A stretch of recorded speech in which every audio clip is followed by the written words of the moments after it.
The San Gabriel Mountains are considered by professional and experienced mountain climbers to be unfit for climbing. The rock of which they are composed is in such an advanced state of decomposition that the side of the mountain is apt to crumble under the weight of the climber. Because some people are careless, because some children are not trained in the observance of safety precautions, forest fires are started, hikers get injured, and children get lost. The picture you will see is the story of a boy whose parents taught him to not cross a busy street in the middle of a block, but who failed to teach him to stay on the regularly maintained trails while in the mountains.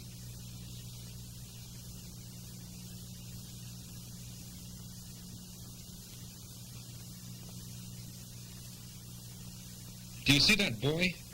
That's Pete. He's alone now. However, just a very few hours ago, he was with Mike, one of his buddies, and they were going for a hike.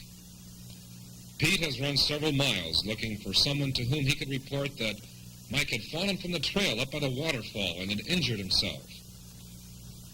This boy was fortunate to come upon this forest ranger because this man is equipped with the knowledge and the means to initiate the proper action.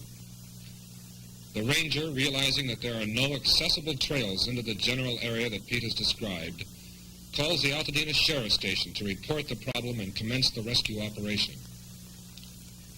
At the Sheriff Station, the desk sergeant records all available information such as 1950's, Sheriff's Code for Missing Child. He identifies the location as Sunset Ridge. He notifies the dispatcher downtown to send a patrol car to the Sunset Ridge Ranger Station. He alerts the juvenile officer, contacts the deputy coordinator of auxiliary services, and then he calls the first name to appear on the roster of the Altadena Mountaineers Rescue Squad. This is a group of volunteers that are highly trained in the search and rescue techniques employed in the mountains, and they make themselves available in such moments of need as these. A single call to the mountaineers starts a mobilization procedure by which each available man responds to the sheriff station in complete hiking dress and fully equipped with his rescue gear. The first mountaineer called by the sergeant is in complete charge of the entire operation from the beginning to the end. He is designated as the operation leader. He will call a second man, who in turn is responsible to call the entire roster of the squad. This second man will take charge of the base camp from which the operation will be directed. He is referred to as the base camp operator. While the squad is mobilizing, the operation leader obtains all available information on the missing or injured persons as revealed by the informant, perhaps relatives, or maybe the deputy dispatched previously to the area of emergency. He will attempt to gain such information as the intended destination, the hour of departure, what time the hikers plan to be back, how many people are missing, what are their approximate sizes and age, what type of clothing and shoes were they wearing, and what did they carry with them. Not only is this volunteer rescue squad dependent upon the sheriffs for the initiation of an operation, but the Altadena substation of the Los Angeles County Sheriff's Department provides a headquarters for mobilization and a storage facility for squad equipment. Through the cooperation and coordination of the Sheriff Department, this organization has been able to operate usefully and efficiently. As the mountaineers assemble at the Sheriff Station, the operation leader briefs them on the nature of the case, the location, the type of terrain that will be encountered. He assigns climbing parties, designates which man will act as the crew chief of each party, and then outlines the general plan for the operation. Not until we have had a chance to talk with Pete personally will we have all the necessary information, but much thinking and planning can precede that moment. Each man carries as personal equipment approximately 30 items. That will include climbing lines and rations, first aid equipment, compass, and so forth. In addition to this, all squad equipment that might be vital to the success of this operation is distributed also. That will include the litter, the traction splints, the handy-talkie radio sets, the batons, the climbing lines, the first aid pack, the hard hats. During the 30 minutes required to get the squad members from their homes and offices to the station, the sheriff captain has arranged for transportation. The Jeep, which has been placed at our disposal, can be used in several capacities.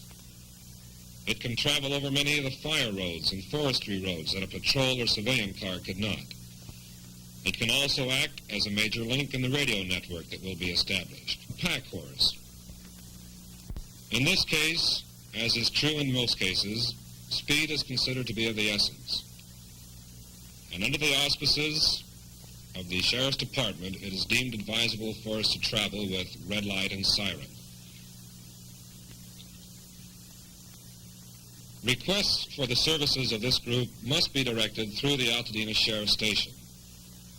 This office cooperates closely with the Forest Service and other law enforcement agencies in this area, and no reasonable request will be refused. Base camp for this operation has been established at Sunset Ridge just beyond the ranger station. As the Mountaineer squad arrives on the scene, they come upon the forest ranger who originally reported the problem and the patrol car sent to the area by the dispatcher. As the men unload themselves and their equipment, the operation leader, the deputy sheriff, the forest ranger, the base camp operator, all confer with the young informant to obtain any further details which could be provided. The operation leader then reports to the Mountaineers whatever additional information has been obtained. It's decided that the squad will be divided into two basic groups. The first group is to be assisted by Pete, who, after having had a rest, will lead them as far as it is safe for him to do so. This party is assigned the responsibility of climbing and finding Mike. The remaining men have been assigned the task of preparing all conceivable routes of evacuation. Now here again it's realized that all necessary information is not immediately obtainable, and it's impossible to determine the best means of exit. However, with the knowledge that this squad has of the terrain, they can initiate preparations on several routes with some degree of certainty that one will be used. It would appear most logical to have established base camp farther along the forestry road. However, for the Jeep to serve effectively as the nerve center for the radio communication system, it must be located in an exposed area. As we hike further up into the mountain, Pete tells us that he and Mike went up a marked trail that was to the left of the waterfall, and it took them up to a real high ridge that overlooked the stream that flows toward the falls. They left that trail and tried sliding down some loose rock, and that's when Mike got hurt. Pete tells us that if he remembers right, Mike should be way up that canyon somewhere above the waterfall. Well, the operation leader, knowing that it's impossible to scale the face of this slippery waterfall, decides to send one group of 3 climbing parties into the mountains by way of Razor Ridge. This is not the way the 2 boys went, nor is it even a regularly marked trail. However, with the training, with the know-how and the equipment possessed by each mountaineer, this knife-like ridge will enable us to cut many precious moments from the trip.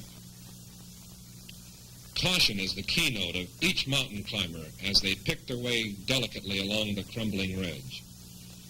One false step under circumstances such as these might result in tragedy to the climber and delay the rescue of Mike. When these men arrive at the top of the ridge, the group will break up into 3 separate climbing parties in order to cover a larger area. The 2 climbing parties will descend opposite sides of the ridge while the 3rd party covers the top. Squad procedures direct that each climbing party will include a minimum of 3 men. And although each mountaineer is qualified to act in any capacity, the crew chief is responsible for the radio set, a 2nd man will carry and be charged with the care and use of the climbing ropes, and a 3rd man is assigned the first aid pack. The operation leader, realizing that the climbing crews might lose radio contact by descending into deep canyons or by skirting around ridges, directs that a radio relay point should be set up midway along Razor Ridge.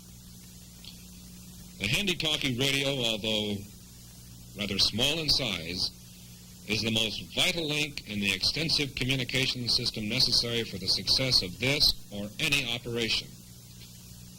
This radio and the man using it provides the only effective means of coordinating all climbing parties with base camp, with the aero squadron, with the patrol cars assigned to the rescue, with the downtown dispatcher, and with the sheriff's substation.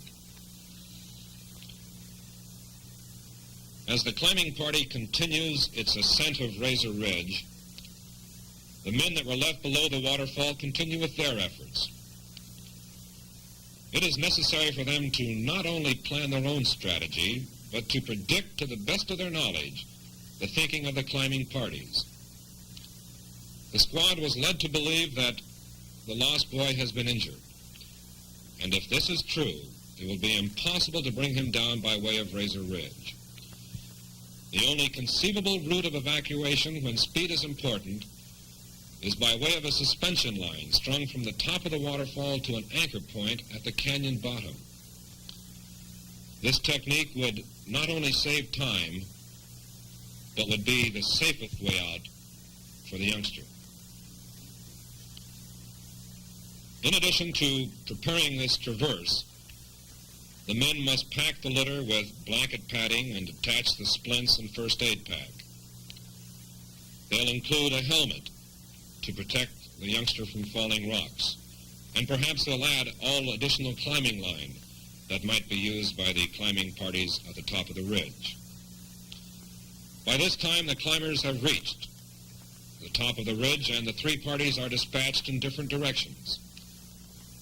Rather than spend precious moments looking for hand and footholds, the mountaineer can descend the side of the canyon wall by rope. His very life depends on his training and a thin strand of nylon line. This is one of the many times that the squad member's knowledge of knots is essential to his safety. This is a means of descent that should be attempted only by a mountain climber trained in this technique. As the climbing party approaches the most likely areas, they become particularly cautious to not dislodge rocks that might fall and injure the boy were he to be below. They check carefully all signs that might indicate the boy's presence. They send men to the vantage points that will allow them to scan the surrounding cliffs. There's the boy. Had he not been stopped by that brush, he would have fallen clear to the canyon floor. Immediately, word is sent to base camp and the other climbing parties that the youngster has been located. It's impossible to report the extent of his injuries. However, the party below the waterfall is advised that the stretcher will be needed, and that at this moment it appears most likely the suspension traverse will be used. The rescuers inch their way to the child as rapidly as possible and secure him to eliminate the possibility of his falling further. It's imperative that they exercise extreme caution in that the boy is situated on a narrow, sloping ledge of loose rock.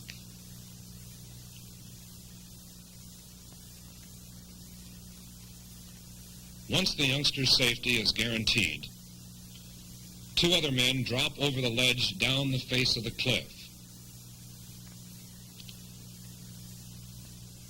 These men, after hauling the stretcher up from below the waterfall, will remain where they are and guide the stretcher on its return trip.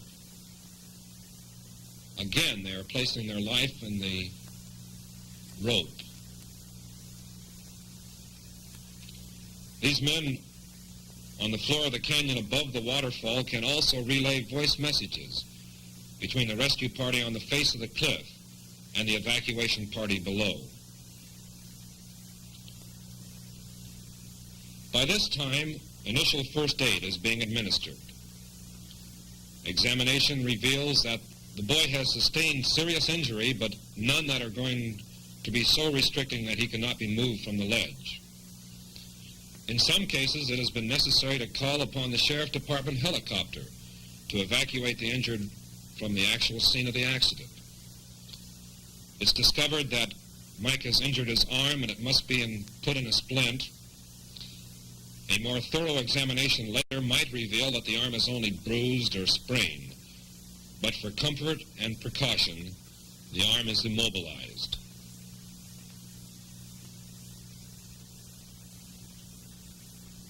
While the youngster's head wound is being treated and bandaged, he is reassured that he is now in safe hands and will soon be out of the mountains.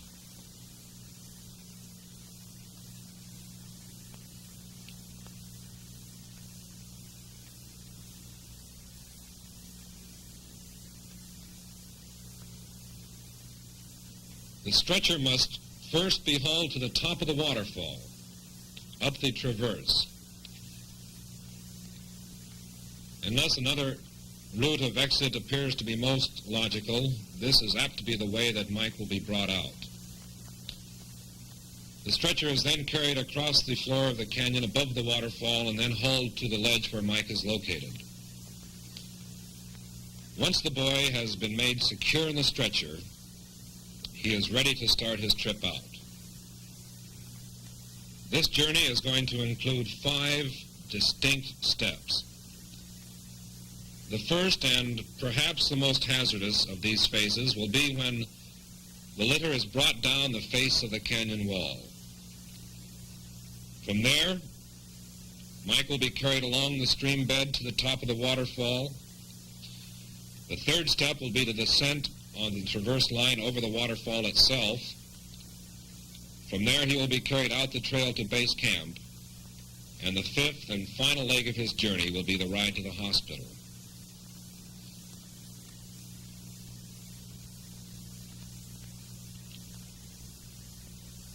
The combined weight of the mountaineers and the stretcher is being absorbed by 2 men who are acting as anchor points. Because there are no trees or rocks that could be trusted to hold the weight of these men, they are being supported by what is termed a body belay. The 2 men with the stretcher are letting themselves down the line with one hand while supporting the weight of the litter with the other. They are being assisted by the 2 mountaineers that previously lowered themselves over the ledge. These men are handling the guidelines from the stretcher to the area below and can apply a brake anytime they choose. If it were to become necessary, they could immobilize that litter anywhere along the face of that cliff.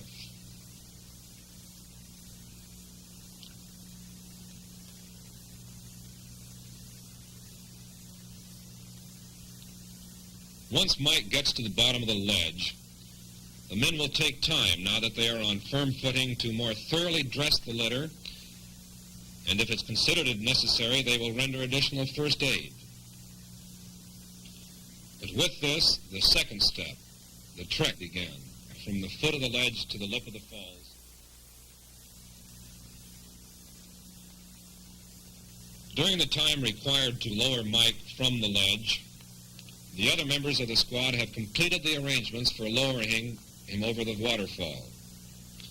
An A-frame has been constructed at the lip of the falls for 2 purposes. First, the traverse line must be kept from rubbing on the jagged rocks, and the line must be elevated sufficiently to allow the stretcher to be attached. After the bridles have been tied and the rigging has been double-checked, the litter is secured to the suspension line in preparation for its being eased over the edge and down the traverse.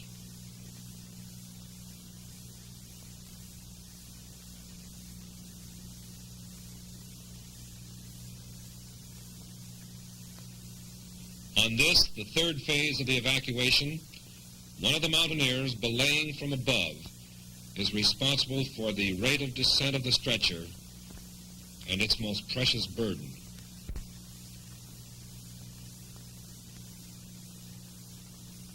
When the stretcher reaches the awaiting hands of the evacuation party at the foot of the waterfall, it is assisted over the rocks and carried aside to a level area. The mountaineer doctor more thoroughly examines the boy.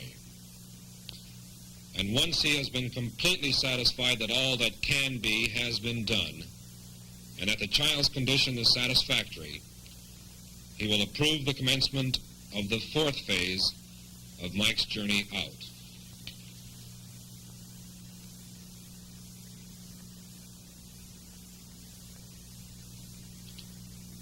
The transporting of the stretcher to base camp is going to be a long, tedious, fatiguing experience for the men involved. They are interested in making the utmost haste, yet the burden they carry must be handled gently. Every consideration is given the victim. The doctor remains by the stretcher, examining the boy periodically and rendering whatever medical assistance is needed. And although no one is directed to do so, several men will go in advance of the stretcher to select and point out the preferred course. Other men will clear the path of rocks and branches. There is evidence to discipline not dependent upon orders, but born of an intense desire to contribute to a combined effort. In order to continue the steady, constant progress of the stretcher without halting, the men who have been clearing the trail or doing other jobs will step in and relieve those who have been carrying Mike. Once a man has been replaced at the stretcher, he will assume other duties until he replaces someone else. This rotation system was designed to maintain a steady pace with a minimum of fatigue. While this evacuation party is making their way toward base camp, the climbing parties are working their way out of the mountains. They must retrieve their climbing lines, dismantle the traverse, and pack out all the heavy equipment that was used. This may require several more hours of hard labor. During the time required to execute this rescue, the Juvenile Bureau of the Sheriff's Department has brought Mike's mother and father to be at base camp. Pete's parents are also there. The ambulance has been summoned, the local newspaper photographers have arrived to get the story, and many other interested neighbors and relatives of the two boys are on the scene.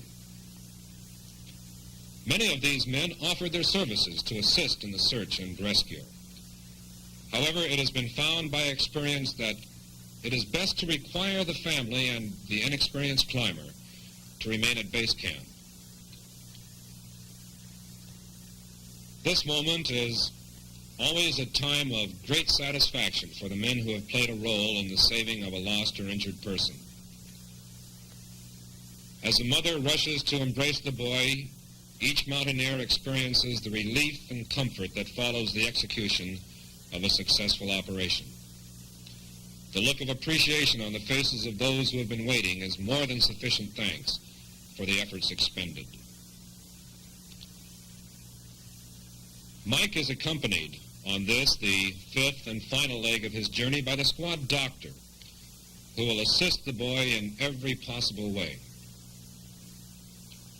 The boy's mother and father will follow the ambulance in the patrol car, right directly to the hospital where Mike can be cared for under the best of conditions. The job is completed, but the work is not over. The rope must be cleaned, the other equipment must be prepared for the next emergency. However, there is time for these mountaineers to rest and relax for just a moment. The officers of the juvenile and crime prevention units of the Los Angeles County Sheriff's Office will follow up and be sure that not only Mike and Pete, but their parents also learn the proper methods and precautions of mountain hiking so that they will enjoy the beauties of creation and avoid the tragedies of carelessness. The Altadena Mountaineers Rescue Squad is dedicated to instruct, advise, and aid in such training before the tragedy occurs, before the boy is lost, before the forest burns, in the hope that fewer lives are so endangered. To that end, this picture is dedicated.